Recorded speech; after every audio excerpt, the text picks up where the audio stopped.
my house and the neighbor houses has been under siege for the second week straight. Started with settlers building a tent in front of the house, blocking us, the neighbors, leaving the house, preventing anyone to come to the house. And then 3, 4 days later, the IDF moved in, attempted to remove the settlers. They did remove their tents, some belonging. And however, the settlers is still able to come like at least once a day, just harassing us around the house. Now the issue becomes really with the IDF. They forced our neighbors to leave his house, and that neighbor currently living in my house is like a husband and a wife and 2 children. They live in my house. I am with my brother and my nephew, and my mother is 83 years old, and my sister 59 years old. None of us allowed to leave. No one from the village or trying to come to visit us or provide us food or supplies allowed to come. However, they tell us we have to do a coordination and request that someone bring us food. And it takes hours of calls and sometimes days for someone to be able to provide us food. This is my 5th day here, and we only like 3 days ago, the mayor of the village able to provide us some food with a lot of coordinations. Those settlers, only talking about 10, 15 of them. If the army really wants to get rid of them, simply arrest them, take them out of the area, and the problem is solved. They can do it within the first hour.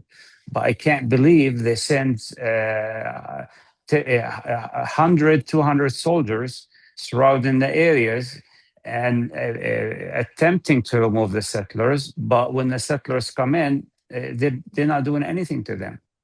Just want to clarify, we have been dealing with the settlers' harassments in this area since January of 2026. It's been 8 months now. However, on August 9th, it turned into a dangerous situation when they created a complete siege. In that moment, I reached out to the U.S. Embassy in Jerusalem, and I told them I'm a U.S. citizen, my house under siege, I need help. I reached out to our representative in the state of Ohio, the Congress Marcy Capture office. I seeked for help. I did get responded from Capture's office. They were very helpful. They're working on a situation. I did get a response from the U.S. Embassy. I'm in contact with the U.S. Embassy. They're working on a situation. I know Mike Huckabee condemned the settlers and called them terrorists, and I appreciate this. That's a good move. However, none of that helped me on the ground. I'm still under siege for the next for the 2 weeks now. I'm here. I keep trying. I keep calling the embassy. I'm not leaving this house until I make sure it's safe. Until I make sure my house is safe. It won't be stolen by settlers. And I keep expressing to the U.S. officials I do have fear for my life and my family's life, so they can pressure the Israelis to end the siege. Well, I said it multiple times. I am not alone. What happens to me here in Qusra, it happens to a lot of Palestinians in the West Bank. A lot of villages have the same threat. Actually, it happens to a neighbor village in Jalud. That was like a month ago. The Tubas's family, the settlers created a siege on that family. There was 2 houses, 2 brothers. They did not get a lot of international media. They gave up. They left the house. The settlers took the houses and they raised their own flag on those houses. So it is a sad situation on a lot of Palestinian villages, and the IDF not doing anything to protect the Palestinian. Most of the time, they sided with the settlers. It was a difficult time for me watching this live on my security cameras for the last 4 or 5 months, with a lot of incidents attacking and harassing my brother in my own house. I witnessed a lot of attacks. They throw rocks at him back in May, 15 settlers. I watched all this live, and when they put the siege and built the tent in front of the house, I watched that live too. And I reached to the point that I talked to my brother, and he told me that he called the police, and when they dispatched the IDF, and the IDF, they sided with the settlers. They went to their tent. They conducted prayer. They celebrated with the settlers, and that was the extreme. And in that moment, I told him, you know what, I'm tired. I can't sleep anymore. I've been watching those security cameras live. I'm gonna book my flight. I will come to support you. I will be with you in the same house. I will do whatever it takes to provide you food and in the siege. Absolutely. I mean, when I decided to leave, it was difficult for my wife, my two girls. I have to leave them back in Ohio. I have to leave my work. It was a lot of emotional, a lot of, it was terrifying moments for them. They not knowing what I'm going into. I had no choice but to be here with my brother and my mother and my sister. I was born and raised in Qusra. I went to school in Qusra. I still have my mother lives in Qusra. My brother, my sister, my friends, my cousins. I visit Qusra once, twice, 3 times a year. So I do have a lot of emotion and attached to the village. That's why I decided to build my dream house, my vacational house in Qusra. So my wife and my kids come visit with me and enjoy it. But that dream become a nightmare for us. Well, I raised the American flag on my house. I want my message to reach the American people. I want my message to reach the U.S. government that there is a American under siege by Israeli settlers. And as an American, I have rights to demand protection from the U.S. government, from the U.S. embassy, that I do feel for my safety as an American and for my family's safety.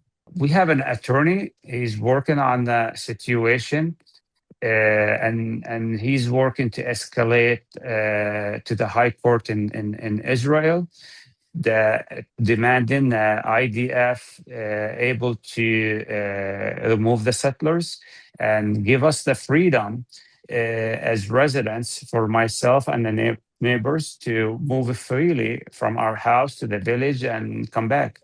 My message to the international communities, the human rights, that no one should live like this. I'm not alone here in the West Bank. There's a lot of Palestinians under attacks by the illegal Israeli settlers. They are illegal here because this area and other areas are designated Area B under the Palestinian authorities. And by Israeli law, those settlers are illegal. They should not be here. They should be removed. They should be arrested. It is not easy. It is a nightmare. We can't sleep at night. We have to keep watching what's going on at night. Are they going to come attack us? This is what's been going on for months now. Someone has to stay up all night watching around the house and taking turns. Now, for a sudden, I have another family lives in my house with two children, 4 years old and 2 years old, and they keep crying 2 in the morning, 4 in the morning. They are terrified. They're scared. They keep looking at their own house, asking for their toys, asking to go back to their house, not knowing what's going on because the IDF occupying their house. It is a mixed emotionals. It's sad, devastating, terrifying, all of the above. I have two daughters, 19 years old and 10 years old. It was a difficult moment when I told them I need to travel to the West Bank, to Qusra, to my house, knowing that this house under siege. They know this house has been under multiple attacks by the settlers. They were terrified.